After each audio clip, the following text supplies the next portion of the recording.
Hello, MS Excel topic cell referencing. Cell referencing means when a cell is addressed by another cell, it is called cell referencing. It is mainly used in formula. Now let us see how and let us see what are the types of cell referencing. There are three types: relative, absolute and mixed. What happens in relative cell referencing is when a formula is copied from one cell to another, the cell address changes based on the relation from this to that. Let us see the example.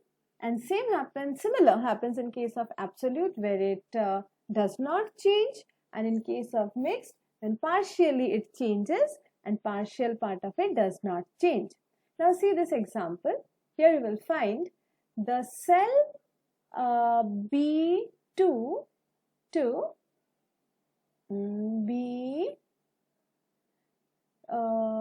this range. You will see this range here. Yeah. This range is given certain numbers B2 to D6, and these cells contain certain formula. Okay. Now what are these formula? They are based and they are made from this formula. Even if I delete them, you will see that the formula will make a change in itself.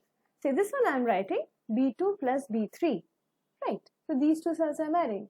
Now if I copy this formula with the help of Control C, and then if I take it to these cells and if I paste it, just a minute, let me select the cells where I'll have to paste it, and there I will press Control V. You see all the formula are copied with a modification. See, that time it was the first two, this time it has become the second two, and here if I click you will find the third two, and here if I click you will find the fourth two, and this one when modified here, when copied here, has become the sum of these two. So they have changed. Can you understand how the formula has changed itself? Now this changes because it is done with the help of relative cell reference, and relative cell addresses modify themselves based on the connectivity from this to that. Now if I show you this cell, you will find in this cell the formula has become the sum of these two. In this cell the formula has become sum of those two. You can see which two? In this way. If I show you this one, you will see the formula has become the sum of the corresponding two. Now, after looking at this relative cell referencing, let me show you the example of absolute cell referencing, where I am not going to allow one of them to change. So, if I write $B $2, then in that case you will see that this $B $2 means the cell B2 is getting fixed. Now if I press enter and then if I copy this formula to all these cells, what will happen is, check it out. If I have copied this to this cell, what's happening is B2 is remaining fixed.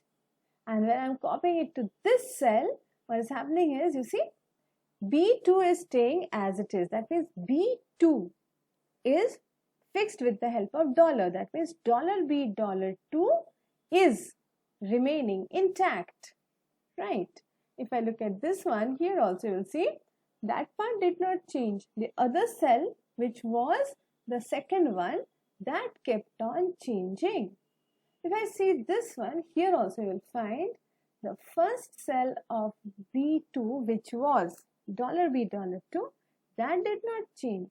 This one also, see, that $B $2 is remaining fixed because that has got absolute cell referencing with the help of dollar, right? Now if I show you another example, you will understand. See this one also. The third one is mixed cell referencing. That's coming on its way. Okay. Now let me show you how mixed cell referencing will work. Now look at this mixed cell referencing formula. Look at this one. This one says keep the column B fixed. And here this B3 is fully flexible. Now notice the change that is taking place across the various cells. Okay, now this one is using B2 and B3. When I copied this to all the other cells, I have actually kept this entire copied, right? Now this one is using B3 and the other is becoming B4. Here it is keeping B fixed, but the 4 is changing and this B5. And here also B is only remaining fixed, but this is because of the same column. Now when I take it to the other column, you will find that B is not changing, although the second part C3 has allowed it to change. So this was B3, this has become C3. This will become D3 because the second half it is not fixed. But what was B2, that is remaining B every time. All the others are changing, but the $B part is not changing. That means it all is working with the same value of B for all the other cells. Hence, the column is remaining fixed for the first half. So this part, the column part is remaining fixed, right? So keep this in mind. If I show you the other example, then that will say, let me show you the other example. Yes, now notice the change. I have brought the $sign in front of 2 and have removed it from the B. So you may have to go up and down the video and check how the values are getting affected. Now what is happening here is $2. That means 2 will remain same and B will change to C when the column is changed. So now here the rest of them are changing. Now look at this. This is using $2, right? Now if I go to this cell, just see what will happen. It is going to use B, but 2 is remaining fixed. That means the row number is remaining fixed. Here also you see the change.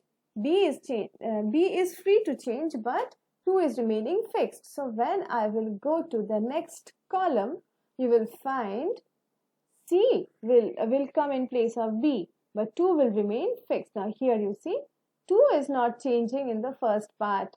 So everywhere it is fixing the row number to 2, right? Now look at the source cells as I'm showing you this to you. So this is how you can see that the first part's row number is staying fixed at 2 and rest all of the values are changing. So this will come into application later, but right now you will have to understand what will be the modified value if there is a $sign present in front of row or in front of column, and if it is copied to some other cell, how will the formula get modified. On this you may have to face one exercise also. Alright, so this much here. Okay.